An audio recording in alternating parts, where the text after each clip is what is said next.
तो चलिए स्टार्ट करते हैं आज के यानी कि 15 मार्च के इंपॉर्टेंट करंट अफेयर्स को, जिसमें सबसे इंपॉर्टेंट प्रश्न ये रहा आपके सामने कि अभी हाल ही में संयुक्त राष्ट्र महासभा ने अंतरराष्ट्रीय आशा दिवस इंटरनेशनल होप डे कब मनाने की घोषणा की है। नया दिवस है तो याद रखना 12 जुलाई आंसर होगा। तो अभी यूनाइटेड नेशन जनरल असेंबली ने अब से हर साल 12 जुलाई को अंतरराष्ट्रीय आशा दिवस इंटरनेशनल होप डे के रूप में मनाने की घोषणा की है।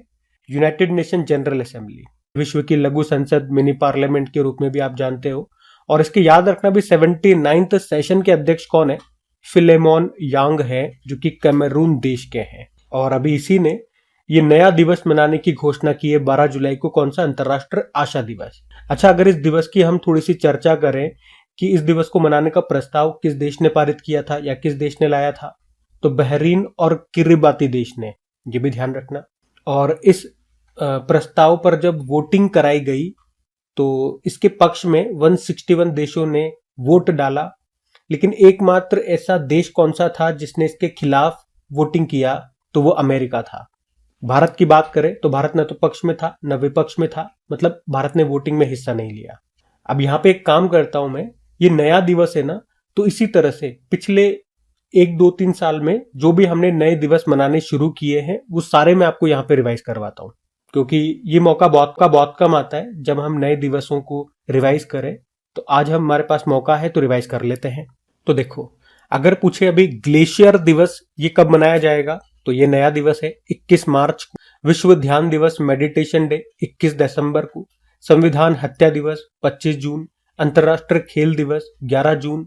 अंतरराष्ट्रीय आलू दिवस 30 मई। विश्व फुटबॉल दिवस 25 मई। यूनाइटेड नेशन जनरल असेंबली ने ही 24 मई को अंतरराष्ट्रीय मारखोर दिवस के रूप में भी घोषित किया था। 26 नवंबर को विश्व सतत परिवहन दिवस। और राष्ट्रीय डॉल्फिन दिवस 5 अक्टूबर को। इस्लामोफोबिया दिवस 15 मार्च को। मैत्री दिवस 6 दिसंबर। महामारी की तैयारी का अंतरराष्ट्रीय दिवस 27 दिसंबर। राष्ट्रीय स्टार्टअप दिवस 16 जनवरी। पराक्रम दिवस 23 जनवरी। वीर बाल दिवस 26 दिसंबर। विभाजन विभीषिका स्मृति दिवस 14 अगस्त को। जनजातीय गौरव दिवस 15 नवंबर। भाला फेंक दिवस 7 अगस्त। अंतरराष्ट्रीय महिला न्याय दिवस 10 मार्च को। राष्ट्रीय अंतरिक्ष दिवस, ये नेशनल स्पेस डे जो हम मनाते हैं, 23 अगस्त। अंतरराष्ट्रीय देखभाल एवं सहायता दिवस 29 अक्टूबर। अंतरराष्ट्रीय बायोस्फीयर रिजर्व दिवस 3 नवंबर। और हैदराबाद मुक्ति दिवस 17 सितंबर। तो 2-3 साल के अंदर जो जो दिवस हमने मनाने शुरू किए पहली बार, वो सारे मैंने आपको रिवाइज करा दी। इस तरह से ये 23 प्रश्न हमने यहाँ पे रिवाइज करे, और आज का और जोड़ लोगे तो 24 हो जाएंगे। ध्यान रखना। अगला प्रश्न देखते हैं। फिर अगले में पूछ रहे, अभी हाल ही में अटल बिहारी वाजपेयी लोक सेवा और नवाचार संस्थान का उद्घाटन कहां पर किया गया? तो आंसर होगा मॉरिशस में।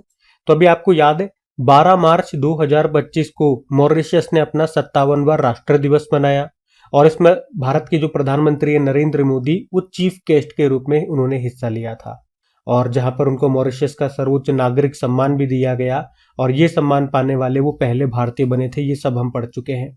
तो इसके बाद प्रधानमंत्री नरेंद्र मोदी ने और मॉरिशस के जो प्रधानमंत्री हैं नवीन राम गुलाम, उन दोनों ने साथ में मिलकर के मॉरिशस के रेडविट एक जगह है, वहां पर अटल जी के नाम पर एक लोक सेवा और नवाचार संस्थान का उद्घाटन किया। ठीक है, तो प्रश्न यही पूछ रहा है कि अटल बिहारी वाजपेयी लोक सेवा और नवाचार संस्थान का उद्घाटन कहां पर किया?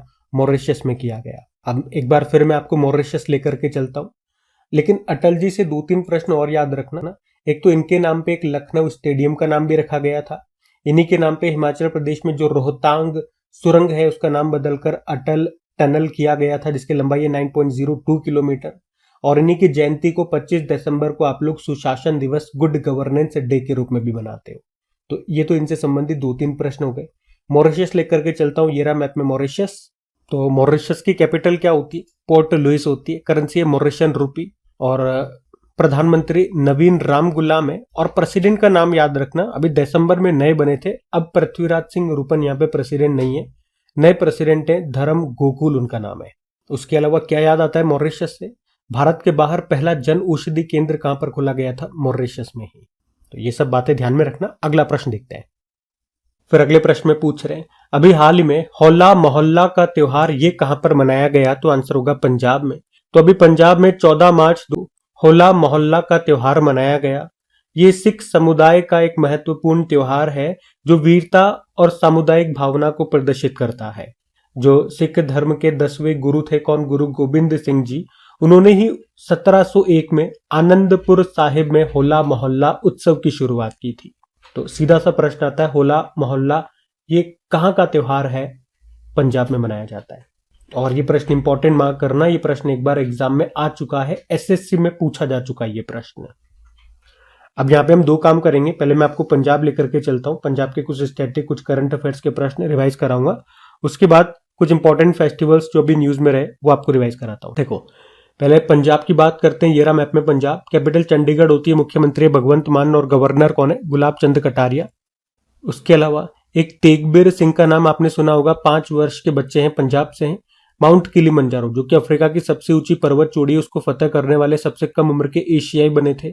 आरंभ कार्यक्रम यहाँ पे शुरू हुआ था, बच्चों के लिए शिक्षा को बढ़ावा देना इसका उद्देश्य है। मिशन निश्चय अभियान यहाँ शुरू हुआ था पंजाब को नशा मुक्त करने के लिए। भारत का पहला चिकित्सा संस्थागत संग्रहालय आपको चंडीगढ़ में मिलेगा। अभी 14वीं hockey India junior men's national championship हुई थी पंजाब में, उसको पंजाब ने जीता, यूपी को हराया। 100% नल के पानी के कनेक्शन के साथ भारत का 5वां हर घर जल राज्य बना पंजाब। दुर्घटना हॉट स्पॉट को मैप करने वाला पहला राज्य बना पंजाब। मात्र मृत्यु दर को कम करने के लिए सृजन मोबाइल ऐप को लॉन्च किया था यहाँ पे। शी कोहोर्ट 3.0 लॉन्च किया था यहाँ पे। उद्देश्य है पंजाब में वुमेन्स स्टार्टअप इकोसिस्टम को बढ़ावा देना। और अभी पंजाब सरकार ने महिलाओं और बच्चों को हिंसा से बचाने के लिए प्रोजेक्ट हिफाजत भी शुरू किया था, ये भी पढ़ा था हमने। अब कुछ फेस्टिवल मैंने कहा आपको रिवाइज कराता हूँ, आ जाओ। अभी जल्लीकट्टू महोत्सव मनाया गया तमिलनाडु में। कंबाला उत्सव होता है जिसमें भैंसों की दौड़ होती है बेंगलुरु में। और गडिमाई फेस्टिवल नेपाल में। कनुमा फेस्टिवल तेलंगाना में। परशुराम कुंड मेले का आयोजन हुआ अभी अरुणाचल प्रदेश में होता है। मेदवेत महोत्सव टोडा जनजाति के द्वारा मनाया जाता है, जो कि कहाँ पर है? तमिलनाडु में। और ये पूछा था एग्जाम में एक बार, ये टोडा जनजाति कहाँ पर निवास करती है? ये नीलगिरी पहाड़ियों में निवास करती है। छठा अंतर्राष्ट्रीय बाजरा महोत्सव बेंगलुरु। पश्मीना महोत्सव नेपाल। अंतर्राष्ट्रीय सरस्वती महोत्सव हरियाणा। पांग साउ पास अंतर्राष्ट्रीय महोत्सव अरुणाचल प्रदेश। भारत का सबसे पुराना पुस्तक मेला बोई मेला अभी कहाँ पे लगा था? कोलकाता में। 48th एडिशन था और उसमें थीम कंट्री जर्मनी रहा। और 2025 में मैड्रिड इंटरनेशनल बुक फेयर में भारत थीम कंट्री होगा। और अभी जो आपको याद होगा, नई दिल्ली में जो वर्ल्ड बुक फेयर का आयोजन हुआ था उसमें थीम कंट्री कौन था? रशिया। नागोबा जतारा त्योहार ये गोंड जनजाति के द्वारा मनाया गया, तेलंगाना में मनाया जाता है। ठीक है, तो ध्यान रखना। अगले में पूछ रहे हैं, हाल ही में गर्री मेला बालकृष्ण प्रसाद का निधन हो गया। वे क्या थे? शास्त्रीय गायक थे। तो गर्री मेला बालकृष्ण प्रसाद वे कर्नाटक के प्रसिद्ध शास्त्रीय गायक रहे और तिरुमला तिरुपति देवस्थानम के पूर्व अस्थाना विद्वान यानी कि दरबारी संगीतकार भी रहे थे, लेकिन अभी हाल ही में उनका निधन हो गया। और अभी प्रधानमंत्री नरेंद्र मोदी जी ने भी उनके निधन पर शोक व्यक्त किया। तो ये काफी चर्चा में है, इंपॉर्टेंट व्यक्ति हैं तो प्रश्न इंपॉर्टेंट होता है। अच्छा, इसी तरह से अब कुछ इंपॉर्टेंट व्यक्तियों का जिनका हाल ही में 2025 में निधन हुआ वो सारे मैं आपको रिवाइज कराता हूँ। लेकिन इसी से संबंधित एक प्रश्न मैं आपको रिवाइज कराऊं। अभी कुछ समय पहले ही भारतनाट्यम और कुचिपुड़ी नृत्यांगना यामिनी कृष्ण मूर्ति का भी निधन हुआ था, तो वो भी इंपॉर्टेंट नाम रहेगा। 2016 में तो पद्म विभूषण उनको मिला था। उनकी ऑटोबायोग्राफी याद रखना, अ पैशन फॉर डांस उनकी ऑटोबायोग्राफी है। और वे तिरुमला तिरुपति देवस्थानम की अस्थाना नर्तक थी। इसी प्रश्न से मिलता जुलता वो नाम है, इसलिए मैं आपको यहाँ पे रिवाइज करा रहा हूं उनका नाम। उन्हें कुचिपुड़ी नृत्य शैली की मशाल वाहक भी कहा जाता है। क्या नाम है? यामिनी कृष्णमूर्ति। ठीक है, अब 2025 में जिनके निधन हुए उन इंपॉर्टेंट व्यक्तियों के मैं आपको नाम रिवाइज करवाता हूं। तो देखो फिर मिलिंद रेड्डी की बात करें, अब ये एनसाइक्लोपीडिया ऑफ मुंबई क्रिकेट इनको कहा जाता था, निधन हो गया। सुक्री बोम्मागुड़ा कर्नाटक के हलक्की वोक्कालिगा समुदाय की प्रसिद्ध लोक गायिका थी। उन्हें समुदाय की लोक परंपराओं का चलता फिरता विश्वकोश कहा जाता था, निधन हो गया। दुनिया की सबसे बुजुर्ग ओलंपिक गोल्ड मेडलिस्ट एग्नेस कैलेटी का निधन हो गया, वे हंगरी से थी। फ्रांसीसी भारतीय संस्कृत विद्वान डॉक्टर पियरे सिल्वेन का निधन हो गया, 2024 में पद्मश्री मिला। पूर्व मुख्य वैज्ञानिक सलाहकार डॉक्टर आर चिदम्बरम का निधन हो गया, 1999 में पद्म विभूषण मिला था। जैसे वर्तमान में हमारे मुख्य वैज्ञानिक सलाहकार अजय कुमार सूद है। दुनिया की सबसे बुजुर्ग महिला और व्यक्ति का निधन हुआ था, जापान की थी टोमिको एट्टू का, 116 वर्ष की। अब सबसे बुजुर्ग महिला कौन बन गई है या सबसे बुजुर्ग व्यक्ति, वो ब्राजील की एक नन है। डॉक्टर के एम चेरियन हृदय रोग विशेषज्ञ थे और 1975 में भारत की पहली सफल कोरोनरी धमनी बाईपास सर्जरी उन्होंने की थी, निधन हो गया। नामीबिया देश के पहले राष्ट्रपति सेम नुजोमा का निधन हो गया। उड़ीसी नृत्यक के जनक कहे जाते थे मायाधर राउत का निधन हो गया। गोदावरी सिंह काष्ठकला लकड़ी के खिलौने बनाते थे, 2024 में पद्मश्री मिला, इनका भी निधन हो गया। और एक हमने पढ़ा था दुनिया की सबसे उम्र दराज टेस्ट क्रिकेटर रॉन ड्रेपर का भी निधन हो गया, वे साउथ अफ्रीका से थे। ठीक है, तो ये ध्यान रखना। अगला देखते हैं। फिर अगले में पूछ रहे हैं, हाल ही में कोल इंडिया ने स्वच्छ कोयला ऊर्जा और नेट जीरो केंद्र, जिसको नाम दिया क्लीन्स, इसको अभी शुरू करने के लिए उन्होंने किसके साथ समझौता किया? तो आईआईटी हैदराबाद। तो अभी कोल इंडिया ने स्वच्छ कोयला ऊर्जा और नेट जीरो क्लीन्स केंद्र स्थापित करने के लिए, जो कि एक तरह का उत्कृष्टता केंद्र एक्सीलेंस सेंटर है, तो उसका स्थापित करने के लिए भी आईआईटी हैदराबाद के साथ समझौता किया है। तो इसमें ये ऐसी एडवांस टेक्नोलॉजी डेवलप करेंगे जो न्यूनतम कार्बन उत्सर्जन के साथ कोयले के उपयोग को सक्षम बनाएगी, ये इसका मुख्य उद्देश्य है। और आप जानते हो हमारे कोयला मंत्री कौन है? जी किशन रेड्डी है। अब आईआईटी वाला ये प्रश्न है, तो आईआईटी से संबंधित कुछ महत्वपूर्ण प्रश्न मैं आपको रिवाइज कराता हूं जो रिसेंटली अभी न्यूज में बने हुए हैं। देखो, अभी आपको याद होगा डीआरडीओ ने हल्के वजन वाली बुलेट प्रूफ जैकेट अभेद डेवलप करने के लिए आईआईटी दिल्ली के साथ समझौता किया था। आईआईटी मद्रास ने अपना पहला अंतरराष्ट्रीय अनुसंधान केंद्र कहां पर खोलने की घोषणा की? दुबई में। अमोलेड डिस्प्ले तकनीक के लिए अभी अनुसंधान केंद्र कहां शुरू हुआ? आईआईटी मद्रास। आईआईटी बॉम्बे, इसने दर्द रहित इंजेक्शन के लिए सुई रहित शॉक सिरिंज डेवलप की। आईआईटी मद्रास भारतीय कृषि में डिजिटल क्रांति लाने के लिए प्रोजेक्ट विस्तार शुरू किया। आईआईटी हैदराबाद, इसने डीआरडीओ के साथ मिलकर भारत की सबसे बड़ी मेटल 3D प्रिंटिंग मशीन का अनावरण किया। आईआईटी इंदौर, इसने मेटी इलेक्ट्रॉनिक्स एंड आईटी मिनिस्ट्री के सहयोग से एग्री हब नाम से एक सेंटर ऑफ एक्सीलेंस लॉन्च किया। आईआईटी मद्रास, भारत का पहला कैंसर जीनोम एटलस लॉन्च किया। आईआईटी गुवाहाटी, अभी इसने सेना के लिए उच्च ऊंचाई पर बांस आधारित बंकर तैयार करने के लिए समझौता किया था। आप जानते हो भारत के बाहर पहला आईआईटी किसने खोला? आईआईटी मद्रास ने। कहां पर? एक अफ्रीकी देश है तंजानिया, वहां पर। और उसकी पहली महिला डायरेक्टर बनी थी प्रीति अग्लायम। और अगर पूछूं कि अभी किस आईआईटी ने अबू धाबी में अपना पहला अंतरराष्ट्रीय परिसर का उद्घाटन किया था, तो आईआईटी दिल्ली आंसर होगा। ठीक है, तो आज ये सारे आईआईटीज हमने रिवाइज करे, ये सारे बिल्कुल लेटेस्ट वाले हैं, ध्यान में रखना। अगला प्रश्न देखते हैं। फिर अगले में पूछ रहे हैं, अभी हाल ही में गंभीर रूप से बीमार बच्चों के लिए मानव दूध बैंक, जिसको नाम दिया पयोधी, इसको किसने शुरू किया? तो आंसर होगा दिल्ली। एक्चुअली में एम्स दिल्ली ने अभी समय से पहले जन्मे बच्चों के लिए पयोधी मानव दूध बैंक को शुरू किया है, जो गंभीर रूप से बीमार नवजातों को मानव दूध उपलब्ध कराएगा। अच्छा, इसकी जरूरत क्यों पड़ी या इसकी जरूरत क्यों है?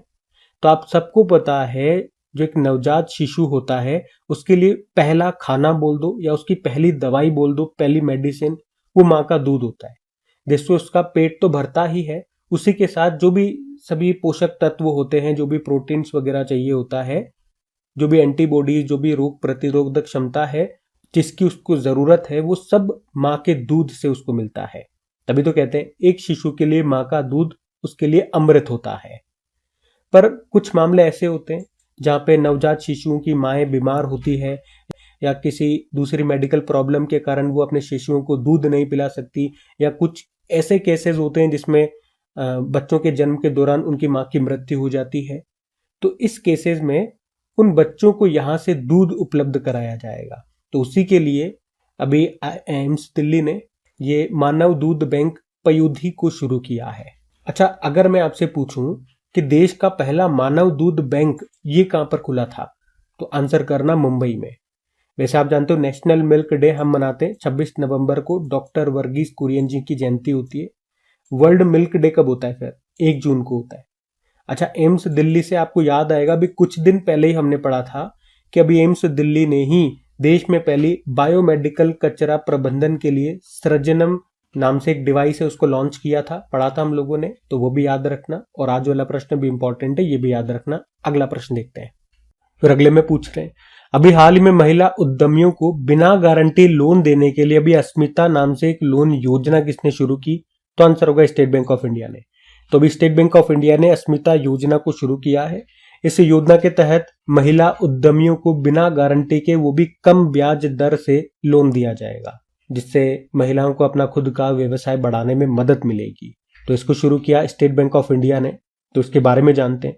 देखो वैसे तो इसकी जो शुरुआत है ना, अगर स्टार्टिंग से बात करें तो 1806 में बैंक ऑफ कोलकाता के रूप में इसकी शुरुआत होती है। फिर इसमें 1921 में दो बैंक ऑफ बॉम्बे और बैंक ऑफ मद्रास शामिल हुए, और फिर ये तीनों मिलकर के बन गए इंपीरियल बैंक ऑफ इंडिया।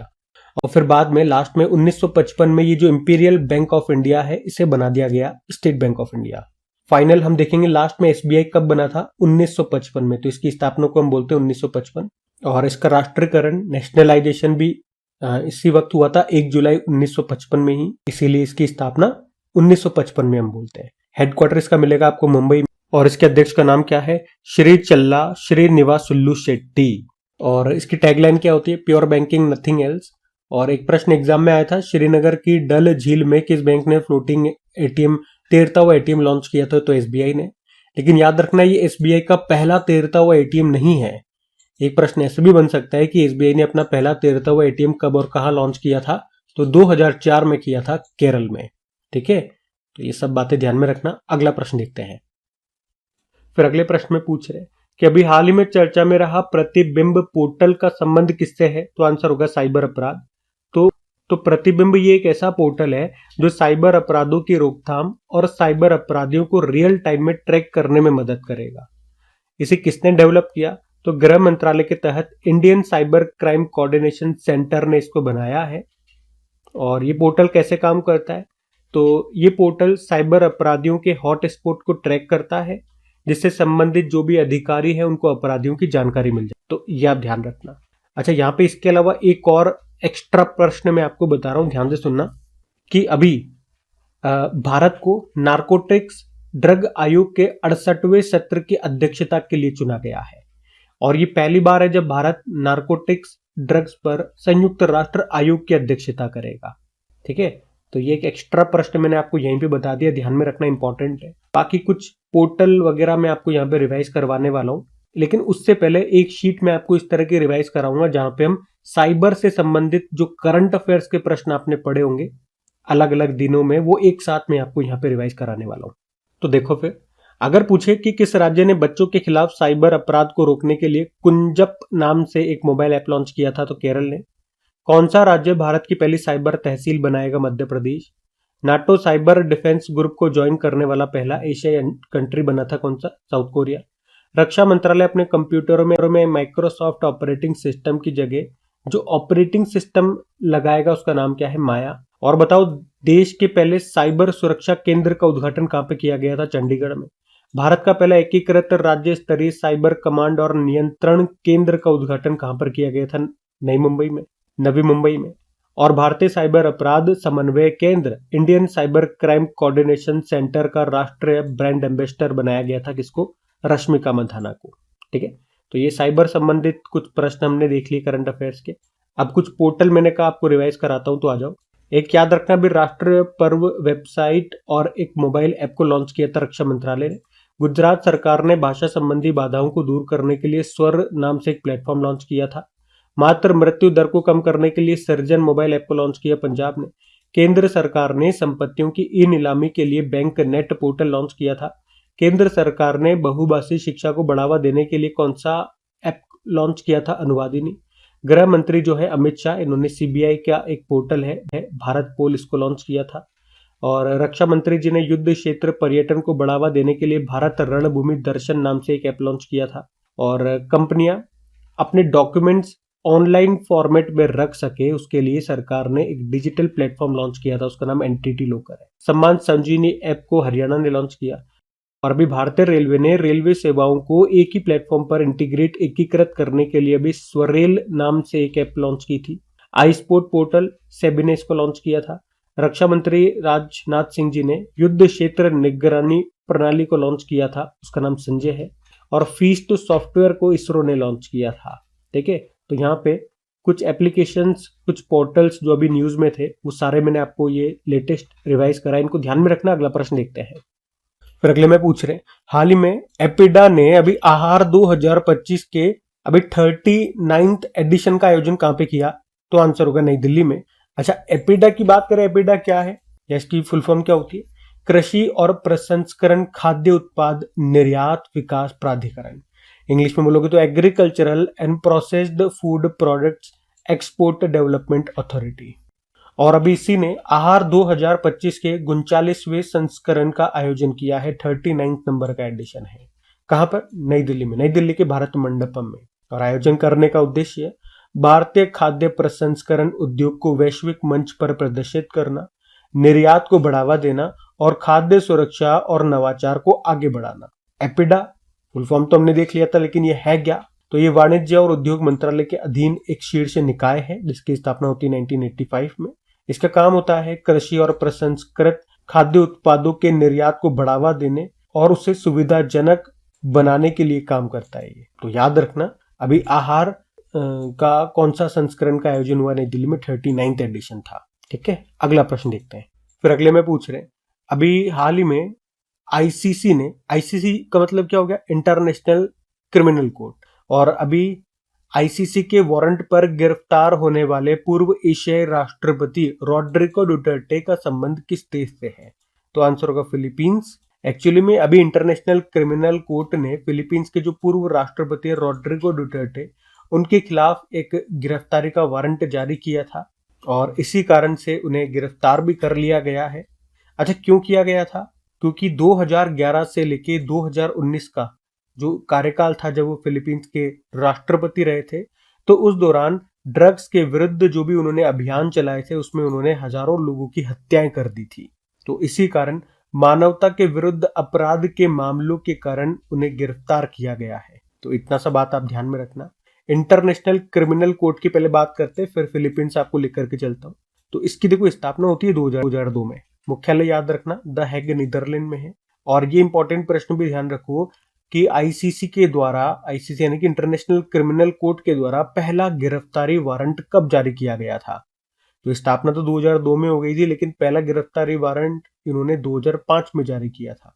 और ये गिरफ्तारी वारंट युगांडा में उस वक्त चल रहे संघर्ष से संबंधित था। अब बात यहाँ पे फिलीपींस की है, तो ये रहा मैप में फिलीपींस।